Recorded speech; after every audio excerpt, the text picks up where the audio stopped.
Today we are going to discuss in detail norepinephrine and epinephrine.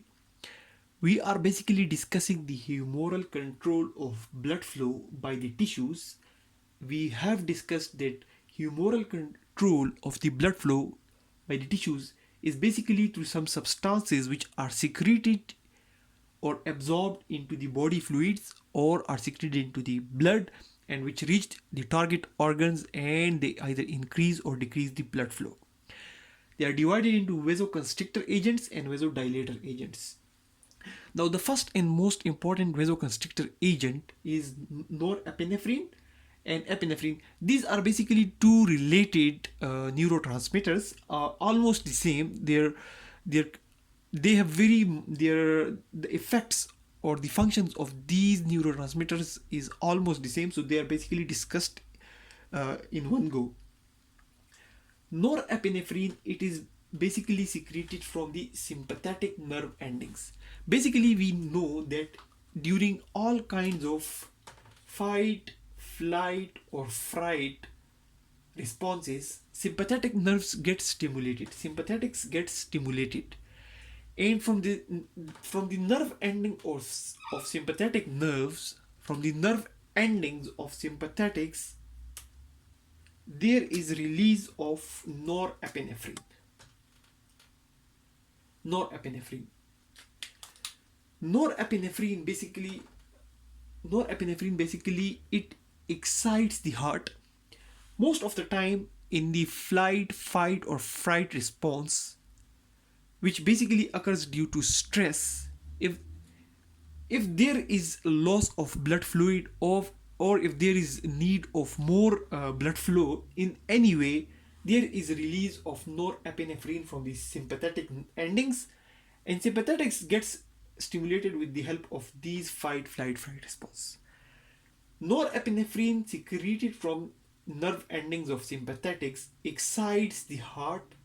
The heart rate increases. When the heart rate increases, the blood flow to the tissues increase. Then norepinephrine also contracts the arteriole and the veins. The arterioles and the veins, they get contracted, so the blood flow further and further, which basically helps in increasing the blood flow to the peripheries, because in these stress responses, in stress conditions, there is more blood, there is demand of more blood in the tissues. So norepinephrine helps in the contraction of arterioles and veins, so that blood can flow to these tissues apart from exciting the heart. Now the sympathetics to the adrenal medulla release both epinephrine and norepinephrine. The release of norepinephrine from the nerve endings of sympathetic nerve is basically a direct action. It is a direct action. But these sympathetics to the adrenal medulla, this is kidney, and above the kidney, we have adrenal glands, and inside the adrenal gland, inner portion of the adrenal gland is basically known as adrenal medulla. When these sympathetic nerves stimulate the adrenal medulla, there is a release of both epinephrine and norepinephrine, and this norepinephrine and epinephrine secreted from the adrenal medulla goes into the blood, and in the blood, from the blood, they reach the different organs. They may reach the heart, and they may reach the arterioles and veins, and they further cause the indirect stimulation. So the norepinephrine is secreted directly from the nerve endings due to the stress response, and they can directly excite the heart, they can directly contract the arterioles and veins, but they can also excite the adrenal medulla, which will secrete more epinephrine and norepinephrine into the blood, which will come again and excite the heart more, and which will contract the arterioles and veins more. So the direct response of this norepinephrine is on the heart and arterioles and veins, and the indirect is with the help of more epinephrine and norepinephrine released from the adrenal medulla. So here we see we have two sources of norepinephrine and epinephrine. Norepinephrine is mostly secreted from the nerve endings, while epinephrine and norepinephrine both are secreted from the adrenal medulla. But these hormones from the adrenal medulla are secreted with the help of this norepinephrine from the sympathetic stimulation.